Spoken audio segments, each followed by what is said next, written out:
అయినా మేఘారెడ్డి నాకు గత 35 సంవత్సరాల నుంచి పరిచయం. ఎవరు ఎమ్మెల్యే గారు పరిచయం? ఎమ్మెల్యే గారు నా ఫ్రెండ్. నా షాప్లో ఉన్నా, నేను ఎస్టేట్ ఉన్నప్పుడు నా షాప్లో వచ్చి కూర్చున్నాను. నిన్న కూడా పోయి కలిసి అడిగిండు.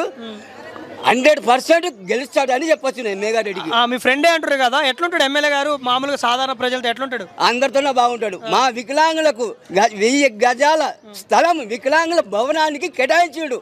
ఆల్రెడీ కేటాయించి మాకు ప్రొవిజన్ కూడా ఇచ్చేసాడు.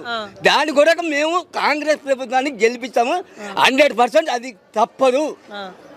ఇంతకుముందు బీఆర్ఎస్ 26, 7, 28 వాళ్ళు వాటికో కంపల్సరీ గెలుస్తుంది. ఇంతకుముందు బీఆర్ఎస్ 10 సంవత్సరాలు ఉంది కదా, వాళ్ళకి వీళ్ళకి తేడా అయింది అయినా అక్కడ ఇస్తుందంటే ఏ వాడు గెలిస్తే ఆ వాడికే ఇచ్చిండు ఆయన. కాంగ్రెస్ గెలిచిండు, మా వాడు కాంగ్రెస్ గెలిచింది. కాంగ్రెస్ ఒక్క పని కూడా చేయలేదన్న, ఒక్క పని చేయలేదు. ఏ పార్టీ గెలిస్తే ఆ పార్టీకే చేసిండు ఆయన. టీఆర్ఎస్ గెలిస్తే టీఆర్ఎస్కే చేసిండు, కాంగ్రెస్ చేయలేదు. 25 ఏళ్ళు అయింది, ఇంతవరకు ఒక్క పని కూడా చేయలేదు. ఇప్పుడు చేస్తున్నాడు బ్రహ్మం. ఎందుకంటే ఆయన మేము పార్టీ చూస్తలే, వ్యక్తిగతంగా చూడాలి.